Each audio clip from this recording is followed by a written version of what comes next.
Saluran irigasi di Desa Sigulai. Nah, ini aliran air dari bendungan irigasi Sigulai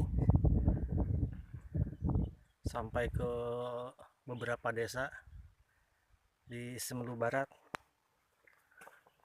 Seperti ini penampakannya.